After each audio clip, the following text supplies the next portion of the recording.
السلام علیکم ورحمۃ اللہ وبرکاتہ۔ بسم اللہ الرحمن الرحیم۔ پروگرام میرا پیغمبر میں میں ہوں آپ کا میزبان حافظ ہشام الہی ظہیر۔ معزز ناظرین گرامی قدر، ہم رسول اللہ صلی اللہ علیہ وسلم کی سیرت کا سب سے جو بنیادی اور مضبوط پہلو ہے آپ کے سامنے رکھ رہے ہیں کہ رسول اللہ صلی اللہ علیہ وسلم جیسے صورت میں اعلیٰ ہیں اسی طرح سیرت میں اعلیٰ ہیں، جس طرح ذات میں اعلیٰ ہیں اسی طرح بات میں بھی اعلیٰ ہیں۔ رسول اللہ کی بات ہی دین ہے۔ رسول اللہ کا جو بھی لفظ زبان سے نکل گیا اس کے اوپر اللہ رب العزت کا چیک اینڈ بیلنس ہے۔ یہ منکرین حدیث کا فلسفہ آج کل جو معاشرے میں بہت زیادہ پھیلا ہوا ہے یہ 100% باطل ہے کہ رسول اللہ کی بات اگر دین نہیں ہے تو کائنات میں کوئی اور ہستی ایسی نہیں کہ جس کی بات دین ہو، حتیٰ کہ انبیاء کے بعد کائنات میں سب سے افضل جو شخصیات ہیں ان میں سے حضرت ابو بکر ہے، ان کی بات بھی یہ نہیں کہا جا سکتا دین ہے، بلکہ کیا کہا جاتا ہے؟ دین کے مطابق ہے، شریعت کے مطابق ہے۔ حضرت عمر کی بات دین کے مطابق ہے، شریعت کے مطابق ہے۔ عثمان کی بات دین کے مطابق ہے، شریعت کے مطابق ہے، رضی اللہ وغیرہ۔ لیکن رسول اللہ صلی اللہ علیہ وسلم وہ واحد ہیں جن کی بات ہی دین ہے۔ اور یہاں پہ ایک عام جو مغالطہ ہے کہ یہ جو دین قیم ہے، یہ جو دین جس کے ہم بالعموم یہ عام فہم بات ہے، اسلام جی کس کا نام ہے؟ قرآن و سنت کا نام ہے۔ ٹھیک ہے، یہ بات دین کس کا نام ہے؟ قرآن و سنت کا۔ شریعت کس کا نام ہے؟ قرآن و سنت کا۔ لیکن دین قیم کس کا نام ہے یہاں پہ؟ اور کتاب اللہ کس کا نام ہے؟ ہمارے ذہن میں کچھ اشکالات پائے جاتے ہیں۔ بعض لوگ کہتے ہیں جی صرف قرآن کافی ہے، صرف قرآن کافی ہونے کی کیا دلیل ہے؟ کوئی دلیل نہیں ہے، کیونکہ قرآن پاک کی ساری تشریحات رسول اللہ صلی اللہ علیہ وسلم کی زندگی سے پتہ لگیں گی۔ رسول اللہ جس بات کی تشریح جو کریں گے وہی دین ہے۔ مثال دے رہا ہوں، ایک مثال دے کے دوبارہ اپنے جو آج ٹاپک ہے اس کی طرف آتا ہوں۔ نماز کس کو کہتے ہیں؟ قرآن پاک میں ہے کہ نماز کو قائم کرو۔ اب وہ نماز کس کیفیت کا نام ہے؟ کہاں سے پتہ چلے گا؟ سجدہ کس کیفیت کو کہتے ہیں؟ کہاں سے پتہ چلے گا؟ رکوع کس کیفیت کو کہتے ہیں؟ کہاں سے پتہ چلے گا؟ تو رسول اللہ اس قرآن کی تشریح فرماتے ہیں، جو وہ تشریح کریں وہی دین ہو جاتا ہے۔ اسی طرح کتاب اللہ بھی، یاد رکھیے گا یہ بات ہو سکتا ہے چند لوگوں کے لیے، دین کے طلباء کے لیے تو نئی نہیں ہے، لیکن عام جو سامعین ہیں شاید ان کے لیے نئی ہو۔ لیکن آج آپ نے یہ بات سمجھ کے جانی ہے کہ ہو سکتا ہے کتاب اللہ، بعض لوگ یہ سمجھتے ہیں اس سے مراد صرف قرآن ہے۔ کتاب اللہ اور دین قیم سے مراد بھی کبھی خالی قرآن لیا جاتا ہے اور کبھی قرآن و حدیث کا مجموعہ لیا جاتا ہے۔ اس بات کی کیا دلیل ہے کہ خالی کتاب اللہ جو ہے کبھی قرآن پاک کے لیے بھی آتا ہے، کبھی قرآن اور حدیث کے لیے بھی آتا ہے، اور کبھی صرف حدیث کے لیے بھی آتا ہے کتاب اللہ بھی؟ اس کی کیا دلیل ہے؟ اس کی میں آپ کے سامنے ایک دلیل قرآن پاک سے رکھوں گا اور آپ نے اس دلیل کو یاد کرنا ہے تاکہ منکرین حدیث جن کا ہر وقت ٹارگٹ رسول اللہ صلی اللہ علیہ وسلم کی حدیث ہیں ان کو بھی سمجھ آ جائے کہ کتاب اللہ، دین قیم، دین اسلام، شریعت کہتے ہی کتاب و سنت کیوں ہیں۔ کتاب اللہ بھی رسول اللہ صلی اللہ علیہ وسلم کی حدیث کے لیے استعمال ہوتا ہے۔ کہاں پہ ہوا ہے؟ یہ قرآن پاک میں موجود ہے۔ کیا؟ ان عدت الشہور عند اللہ اثنا عشر شہرا فی کتاب اللہ، یہ قرآن پاک کی آیت ہے۔ کسی بھی منکرین حدیث کے سامنے پیش کر دیجئے کہ اللہ رب العزت کلام حمید میں ارشاد فرما رہے ہیں ان عدت الشہور عند اللہ اثنا عشر شہرا فی کتاب اللہ، کہ اللہ تعالیٰ نے جب سے زمین و آسمان کو تخلیق کیا ہے گنتی کے جو مہینے ہیں ان کی تعداد 12 ہے، فی کتاب اللہ، اللہ کی کتاب میں۔ اور اگر کتاب اللہ سے مراد صرف قرآن پاک ہے، منکرین حدیث کو چیلنج کیجئے کہ اگر اس سے مراد صرف قرآن پاک ہے تو پورے قرآن پاک میں سے وہ 12 مہینے نکال کے دکھا دیجئے۔ قرآن پاک میں آپ کو شہر رمضان تو مل جائے گا، قرآن پاک میں ذی الحجہ کا تذکرہ تو مل جائے گا، 12 مہینوں کی تعداد قرآن پاک صرف کتاب اللہ، صرف اگر قرآن پاک کو کہتے ہیں تو اٹھائیے قرآن پاک اور اس میں سے 12 مہینے منکرین حدیث ہمیں دکھا دے، ہم مان جائیں گے کہ کتاب اللہ بھی مجرد صرف قرآن کے لیے آیا ہے۔ نہیں دکھا سکتے۔ منہا اربعۃ حرم، صرف بات یہاں تک بھی ہوتی تو بات کافی ہے، لیکن آپ کو سمجھانے کے لیے آیت کا اگلا ٹکڑا کیا ہے؟ منہا اربعۃ حرم، 4 اس میں سے حرمت کے مہینے ہیں۔ پھر اگلا ٹکڑا کیا؟ ذالک الدین القیم، یہ ایک مضبوط اللہ کا نازل کردہ دین، واضح دین ہے۔ بتائیے اگر کتاب اللہ سے مراد صرف قرآن ہے جس کو اللہ واضح دین کہہ رہا ہے، یہ 12 مہینے قرآن پاک سے دکھائیے، پھر 4 مہینے قرآن پاک کے اندر جو حرمت والے ہیں ان کی گنتی قرآن پاک سے دکھا دیجئے، نہیں دکھا سکیں گے۔ ہاں دین کا طالب علم آپ کو دکھا دے گا جس کے نزدیک کتاب اللہ سے مراد قرآن و حدیث ہے، وہ 12 کے 12 مہینے آپ کو احادیث سے نکال دے گا، اور 4 حرمت کے مہینے آپ کو احادیث سے نکال دے گا، کیونکہ ہمارے نزدیک تو کتاب اللہ بھی قرآن و حدیث کے مجموعے کا نام ہے، دین قیم بھی قرآن و حدیث کے مجموعے کا نام ہے، شریعت بھی قرآن و حدیث کا مجموعہ ہے، اسلام بھی قرآن و حدیث کے مجموعے کا نام ہے۔ اگر آپ سب کو یہ بات سمجھ آ جائے، یقین مانیے آپ کی زندگی میں انقلاب آ جائے۔ یہ آپ کو مغالطہ ڈالا ہوا ہے کہ دین صرف کلام اللہ ہے، کلام اللہ صرف ایک دباچہ ہے، ایک گائیڈ لائن ہے، ایک تھیوری ہے، تھیوری اس کا پریکٹیکل رسول اللہ صلی اللہ علیہ وسلم کی ذات ہے۔ جتنی مرضی کو تھیوری پڑھ لے، ایک بچے کو آپ تھیوریٹیکلی پوری گاڑی کی آپ ڈرائیونگ سکھا دیں، تھیوری میں پریکٹیکل نہ کیا ہوگا تو وہ گاڑی تباہ کر کے لے آئے گا، پہلے دن ہی توڑ کے لے آئے گا۔ رسول اللہ کی زندگی کے بعد جو صرف تھیوری کے اوپر یقین کرتا اور پریکٹیکل کا اس کو پتہ نہ ہو کہ نماز کہتے کس کو ہیں، زکوٰۃ دینی کتنی ہے، احکامات کیا ہیں، طواف کرنا کس کو کہتے ہیں، حج بیت اللہ کا کہتے کس کو ہیں، کس عمل کو کہتے ہیں، منع میں کب جانا ہے، کس تاریخ کو جانا ہے، کتنے چکر لگانے ہیں، یہ سب باتیں کہاں سے ملیں گی؟ یہ پریکٹیکل سے ملیں گی، یہ رسول اللہ صلی اللہ علیہ وسلم کی زندگی سے ملیں گی۔ یہ بات تو ایک آپ کے سامنے قرآن پاک کی آیت رکھی کہ کتاب اللہ سے مراد صرف قرآن نہیں ہے، قرآن و حدیث کا مجموعہ بھی ہوتا ہے۔ آپ نے کہاں سے یہ مغالطہ لے لیا کہ صرف کلام اللہ ہی میرے آپ کے لیے کافی ہو گیا، رسول اللہ کی زندگی کو مائنس کر دیا جائے؟ اگر رسول اللہ کی زندگی کو مائنس کر دیا جائے دین ختم ہو جاتا ہے۔ رسول اللہ کی بات دین ہے، قول فعل عمل دین ہے، حدیث تقریری دین ہے۔ آئیے دوسری مثال آپ کے سامنے حدیث سے رکھتے ہیں۔ رسول اللہ صلی اللہ علیہ وسلم کے سامنے ایک قافلہ آیا اور آ کے کہنے لگا، اے اللہ کے رسول اقضی بیننا بکتاب اللہ، اے اللہ کے رسول ہمارے درمیان فیصلہ کیجئے کتاب اللہ سے۔ رسول اللہ صلی اللہ علیہ وسلم جواب کیا دیتے ہیں؟ والذی نفسی بیدی لاقضین بینکما بکتاب اللہ، اس ذات کی قسم جس کے ہاتھ میں محمد صلی اللہ علیہ وسلم کی جان ہے، میں تمہارے مابین فیصلہ کروں گا، کہاں سے؟ کتاب اللہ سے۔ ایک قافلہ آیا، یہ بات بڑی سمجھنے کی ہے، آ کے کہنے لگا آپ کو قسم لگے آپ نے کتاب اللہ سے فیصلہ کرنا ہے۔ رسول اللہ کہتے ہیں اس ذات کی قسم ہے، رسول اللہ قسم نہ بھی کھائیں تو رسول اللہ اگر حالی بھی کہہ دیتے، لیکن قسم کھا کے کہہ رہے ہیں کہ میں تمہارے درمیان فیصلہ کروں گا کتاب اللہ سے۔ اب جو معاملہ پیش آیا تھا وہ یہ تھا کہ ایک بچے نے ایک عورت کے ساتھ، ان کے غلام نے یعنی لڑکے نے ایک عورت شادی شدہ کے ساتھ برائی کا ارتکاب کر لیا تھا۔ اب رسول اللہ صلی اللہ علیہ وسلم نے کتاب اللہ سے جو فیصلہ جاری کیا اس کی ذرا شکوں کے اوپر غور کریں۔ انیس بیٹا جائیے اس عورت سے پوچھ لیجئے اگر وہ شادی شدہ ہیں تو ان کو رجم کر دیا جائے، اور یہ جو لڑکا غیر شادی شدہ ہے اس کو 100 کوڑے لگائے جائیں اور اس کو 1 سال کے لیے جلا وطن کر دیا جائے۔ یہاں پہ آپ نے رکنا ہے، ایک فیصلہ جاری کیا قسم کھا کے کہ میں کتاب اللہ سے فیصلہ کر رہا ہوں، اور اگر کتاب اللہ صرف جیسے منکرین حدیث سمجھتے ہیں کہ صرف قرآن پاک کا نام ہے تو وہ قرآن پاک میں سے یہ فیصلے کی 3 شکیں نکال کر دکھا دیں، یا اتنی جسارت اور جرت رکھتے ہیں معاذ اللہ کہ وہ کہہ دیں کہ رسول اللہ نے قسم تو یہ کھائی تھی میں کتاب اللہ سے فیصلہ کروں گا، لیکن جب فیصلہ کرنے کی باری آئی تو باہر سے کر دیا معاذ اللہ۔ شکیں کیا تھی آپ کے سامنے رکھ دی، اس عورت کو رجم کر دیا جائے، اس بیٹے کو 100 کوڑے لگائے جائیں اور 1 سال کی جلا وطنی کر دی جائے۔ اگر کتاب اللہ سے مراد صرف قرآن ہے تو آپ قرآن اٹھائیں گے، آپ کو ان فیصلے کی 3 شکوں میں سے 1 شک مل جائے گی کہ جو غیر شادی شدہ اس کو 100 کوڑے لگائے جائیں۔ وہ جو عورت کو رجم کیا گیا اور جو اس کو 1 سال کے لیے جلا وطن کیا گیا، یعنی 66% حصہ رسول اللہ کہہ رہے قسم کھا کے میں کتاب اللہ سے فیصلہ کر رہا ہوں، گویا کتاب اللہ سے مراد قرآن اور حدیث کے مجموعے کا نام ہے۔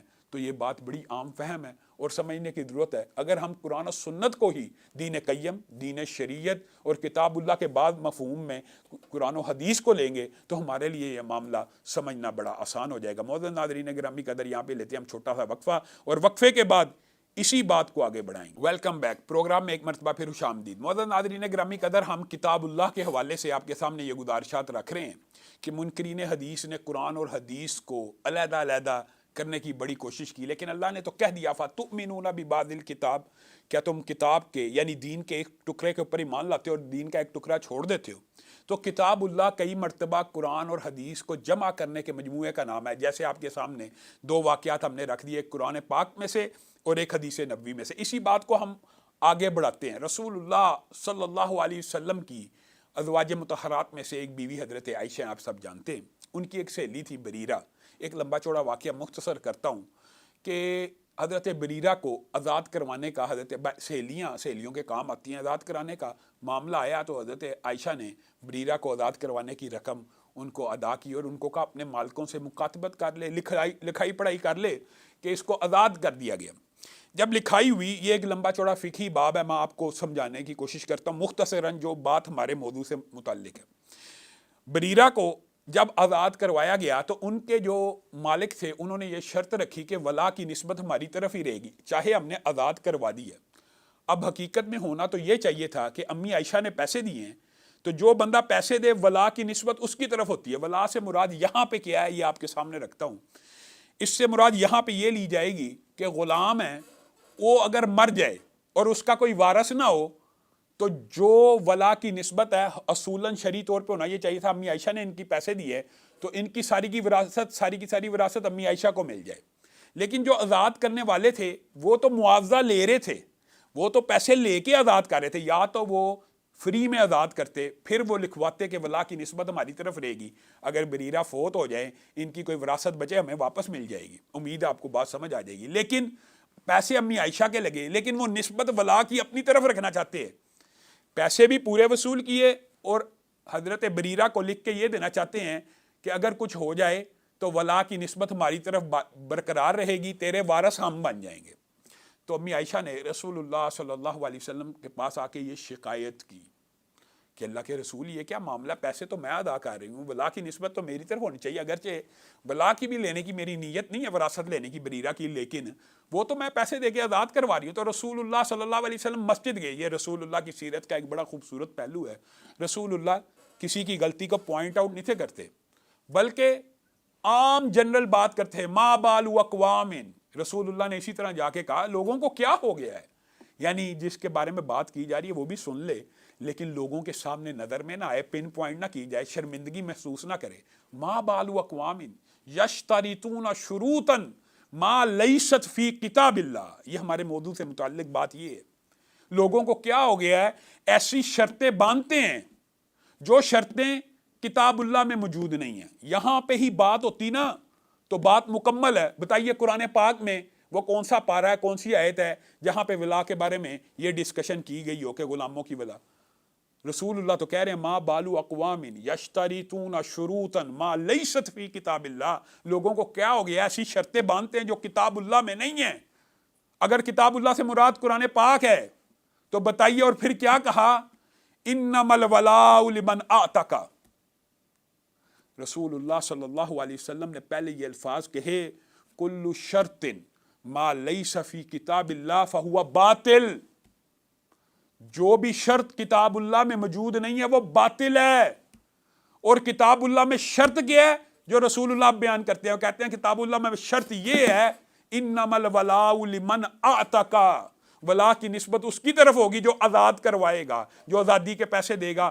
اٹھائیے پورا قرآن پاک، رسول اللہ کہہ رہے ہیں کہ کتاب اللہ میں، کیونکہ رسول اللہ تو خود شارع ہیں، رسول اللہ کو تو پتہ ہے کہ دین قرآن و سنت کا نام ہے، کتاب اللہ قرآن و سنت کا نام ہے، دین قیم قرآن و سنت کا نام ہے۔ رسول اللہ کہتے ہیں کتاب اللہ میں جو شرط ہے ولا کی وہ یہ ہے، لمن اعتق، انما الولاء لمن اعتق، کتاب اللہ میں یہ شرط ہے۔ اٹھائیے پورا قرآن پاک جو صرف کتاب اللہ کو قرآن پاک ہی کے اندر مقید کرتے ہیں، وہ پورے قرآن پاک سے یہ آیت ہمیں نکال کے دکھا دیں، انما الولاء لمن اعتق، قرآن میں کہاں لکھا ہے؟ کہیں نہیں لکھا۔ تو رسول اللہ تو کہہ رہے ہیں تمہیں کیا ہو گیا، ایسی شرطیں باندھتے جو کتاب اللہ میں نہیں ہیں، اور کتاب اللہ میں جو ولا کی شرط ہے وہ یہ ہے، انما الولاء لمن اعتق، کہ جو آزاد کرے گا۔ اور یہ بات یاد رکھیے، یہ عقیدہ صحابہ کا بھی تھا۔ حل عندکم، حضرت جعفہ بیان کرتے ہیں حضرت علی کے پاس، آپ بتائیے، یہ آج کا عقیدہ نہیں ہے، آپ میں سے بعض لوگ شاید یہ سمجھیں گے کہ یہ کوئی نئی بات ہے، صحابہ کا بھی یہ عقیدہ تھا کہ وحی کی قرآن پاک کے علاوہ بھی ایک قسم موجود ہے